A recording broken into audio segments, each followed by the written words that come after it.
Ari President Domitien Ndayizeye yahoze ari umukuru w'igihugu cacu ciza c'u Burundi, yaranabaye n'umukenguza amateka inyuma y'ayo mabanga, hanyuma kandi yaranaserukiye n'u Burundi mu mirimo itandukanye mu makungu.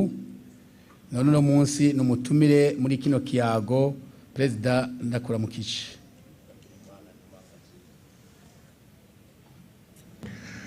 Nti ugira Imana, ugira imigisha, ugire n'imangazini n'imbwa zo kwicunga.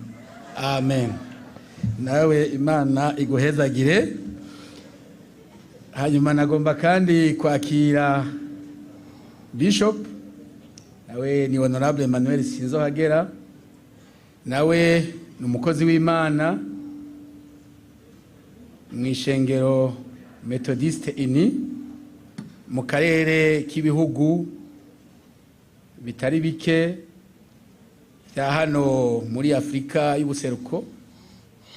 Akaba kandi yarabaye umukuru w'inama nkenguza amateka y'u Burundi.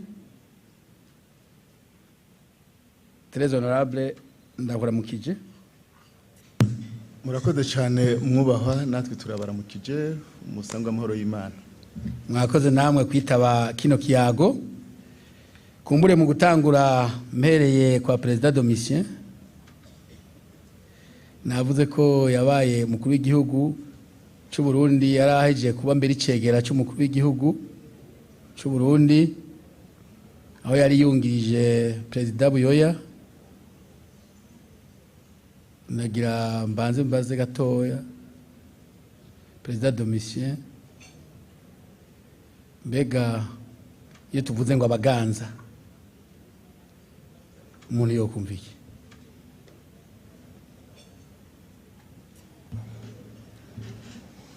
Abaganza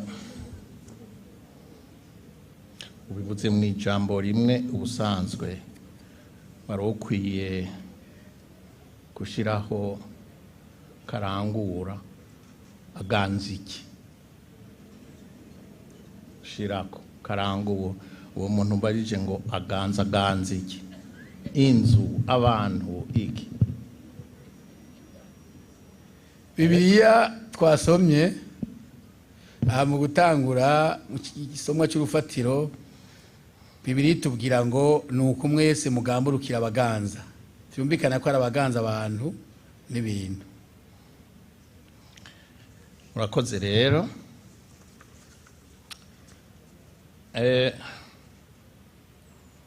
Umuntu aganza ubwa mbere na mbere tugomba kumenya yuko ari umuntu atowe mu bandi, avuye mu bandi. Hanyuma umuntu agaca abandanya yibaza ati yatowe mu bandi gute?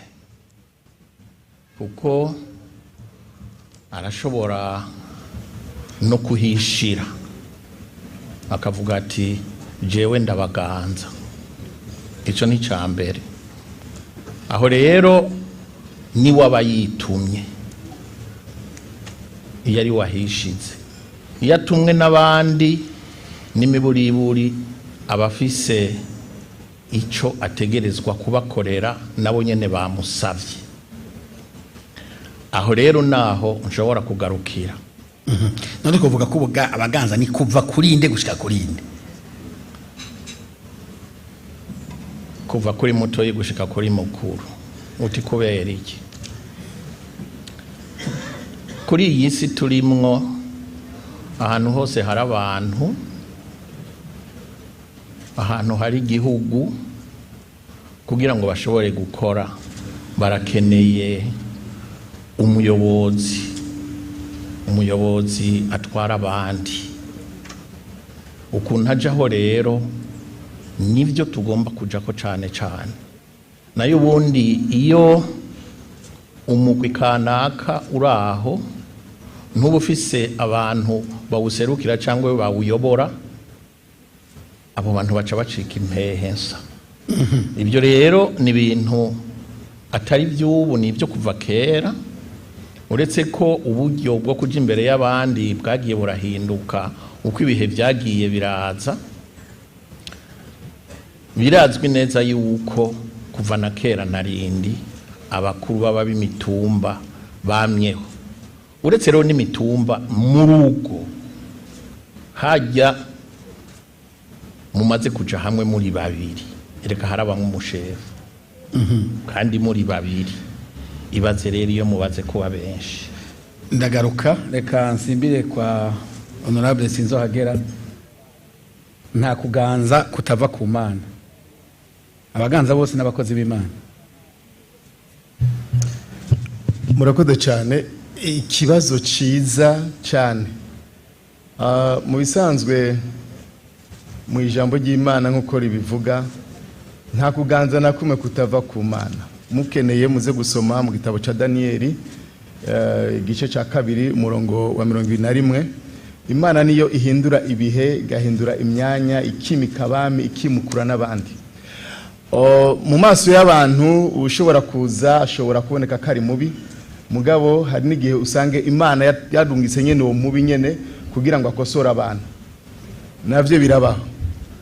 Rero muri make kuko Imana niyo, nimba twemera Imana kuko vyose bifatiye ubwa mbere ku kwemera, nimba twemera ko Imana ariyo iganza ibintu vyose, irinze ireka umuntu akaza iyo yoba zananye hose, peu importe uburyo yoba yashitseko, Imana ikabireka bikaba, nuko vy'ukuri iba bifise intumbero.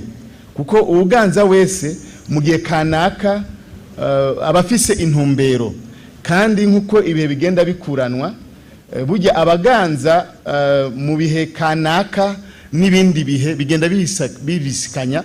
Rero mu bihe hari gihe Imana ivuga ati iki gihe aba bantu bakeneye ko barongorwa n'umukomanda umugenerali, kubera ko hariho intambara zizaduka, ivyo ikabireka. Kindi gikavuga ati hakeneye yuko haza umuntu w'impore atari umugwanyi. Ivyo navyo birabaho. Rero jewe ndemera yuko ukuganza kose, peu importe uko abana b'abantu dushobora kubibona, canke uko dushobora kubona umutegetsi kanaka abariwe arongo ico gihe, ashobora kuba akora amarorerwa mabi, canke ashobora kuba akora vyiza. Mugabo muri make ivyo Imana irinze ibireka bikaba, aba yavuye ku Mana. Abafise igikorwa c'Imana ariko arakora. Yego cyane, yego cyane. Musomye ijambo ry'Imana, hari igihe Imana kugira ngo ihane abanyisirayeli yabahagurukiriza abarongozi b'abanyamahanga kugira ngo babahane, bakabakubita mu ntumbero kugira ngo basubire bagarukane umutima wabo ku Mana. Rero nico gituma ubwanje umurongozi wese arinze vy'ukuri ajaho abari umukozi w'Imana, peu importe uko twebwe tumubona yuko mu maso yacu kimbure atabereye, mugabo mu Mana, kuko ingene Imana iraba biratandukanye n'ingene twebwe abana abantu turaba. Murakoze. Umukuru w'inama nkenguza amateka arashaka ko umukozi w'Imana kwera. Ico ni ikintu cyoroshe vraiment. Ubundi nsomye rino jambo harimwo ico twita la théologie du travail. Iri jambo Paulo yandikiye abavukanye biroma, harimwo la théologie du travail. Iyo tuvuze umukozi w'Imana, abantu benshi usanga twirimita kwa pastori, kwa patiri, kwande, ariko iri jambo batwemwo loteme itwereka yuko buri muntu wese ku gikorwa cyose aba ari karakora, n'umutoza kori n'umukozi w'Imana. Umuntu wese, umwarimu n'umukozi w'Imana, umuganga n'umukozi w'Imana, umukenguza amateka, umushinga amateka, uwari wese, kuko abari tegeza gukorera abene gihugu Imana yaremye, acece ku mukozi w'Imana.